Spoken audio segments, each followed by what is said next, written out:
బలపరచబడటానికి, ఇంకేమీ కాదు. దేవుడు మా జీవితంలో కూడా కార్యాలు చేయగలడు అనే విశ్వాసం మీకు కలగటానికే ఈ సాక్ష్యాలు చెప్పిస్తూ ఉన్నాము. ఇక్కడికి రండి.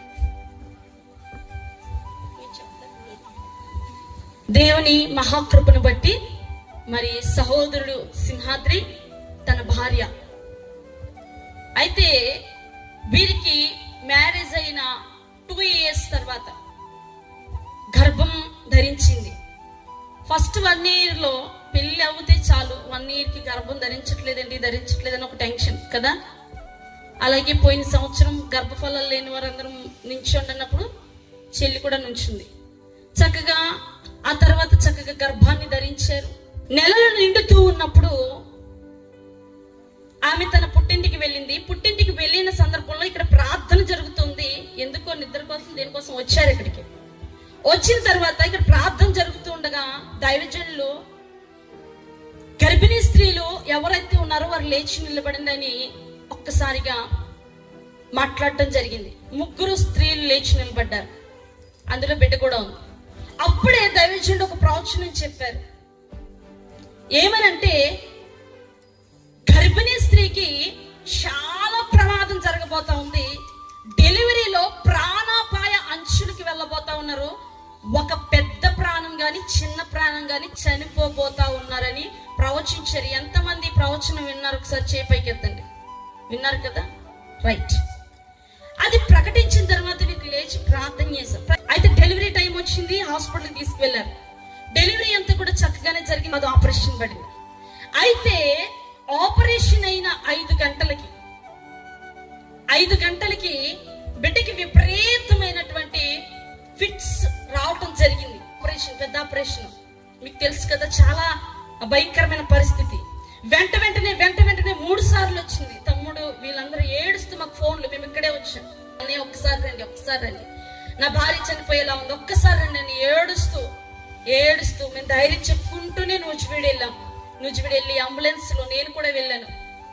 చెల్లి పరిస్థితి అసలు ఏమీ బాలేదు. ఎలాంటి పరిస్థితుల్లో ఉందంటే ఇట్లాంటి స్పర్శ లేదు, మాట లేదు, చూపు లేదు, కోమాలో ఉన్నది. అలాంటి పరిస్థితిలో ప్రార్థన చేస్తూనే అంబులెన్స్ లో వెళ్ళాం. దైవజనుడు ఒకే మాట అన్నారు, మేము వెళ్ళక ముందు ఫిట్స్ వచ్చింది, ఇక్కడి నుంచి బయలుదేరితే నేను వచ్చేదాకా మీరు కాచుకోండి, నేను వచ్చానంటే ఇంకా అమ్మాయికి ఏం కాదని చెప్పేసి ధైర్యం చెప్పాం. మేము వెళ్ళిన తర్వాత ఒక్కసారి కూడా ఫిట్స్ అనేది వచ్చిందా? రాలేదు. తీసుకెళ్ళిన హాస్పిటల్కి. ఇక ప్రార్థన చేస్తాం. అక్కడి నుంచి ప్రార్థన చేస్తూ మధ్యలో తట్టుతూ ఉన్నప్పుడు దీపు అని పిలవగానే అమ్మగారండి అని పిలిచింది. హల్లెలూయా. సోయలేదు, కోమాలో ఉంది. ఇట్లా తట్టుతూ దీపు అని ప్రార్థన చేస్తూనే ఉండగా అంబులెన్స్ లో అమ్మగారండి అలా అంటే నొప్పి వస్తుందండి అని చెప్పింది. ఆ ఒక్క మాట చెప్పిందండి. హల్లెలూయా. మనిషి బ్రతుకుతుందో లేదో కూడా అర్థం కాని పరిస్థితి. కానీ చక్కని బాబునిచ్చి దేవుడు వీరి కుటుంబంలో చేసిన మేలు చాలా గొప్పది. హల్లెలూయా. వీరి జీవితాంతం దేవునికి రుణపడి ఉండాల్సినటువంటి పరిస్థితి. ఇంకొక మాట చెప్తాను. దేవుడు మన జీవితంలో ఆశ్చర్య కార్యాలు చేయడానికి ఇంకొక విషయాన్ని నేను చెప్పాను తమ్ముడికి. ఎప్పుడు మన దేవుని సన్నిధిలో డ్రమ్స్ కొడుతూ ఉంటాడు మన ఆరాధనకి. ఎప్పుడైతే దేవుని పరిచర్య, దేవుని పని మనం చేస్తామో దేవుడు మన పని చేస్తాడండి. హల్లెలూయా. దేవుడి పని ఆదివారం కావచ్చు, ఇక్కడ ఏమైనా ప్రేయర్స్ జరిగితే జార్జ్ కొడుతూ ఉండేవాడు. నేను అదే గుర్తు చేస్తాను ఆ రోజు. దేవుని పని మనం చేస్తే దేవుడు మన పని చేస్తాడు. హల్లెలూయా. అది ఏ పరిచర్య అన్నా కావచ్చు, దేవుని కృప ఉంటే ఖచ్చితంగా దేవుడు ఆశ్చర్య కార్యాలు చేయగలిగిన దేవుడు. హల్లెలూయా. మరణ పడకలోనికి వెళ్ళిన సహోదరుని దేవుడు మంచి ఆరోగ్యంతో లేవనెత్తాడు. మహిమతో ఈ బిడ్డని కప్పాడు. ఈ కృప కలిగిన కార్యాలు ఈ బిడ్డల జీవితాల్లో ఇంకా జరుగునుగాక.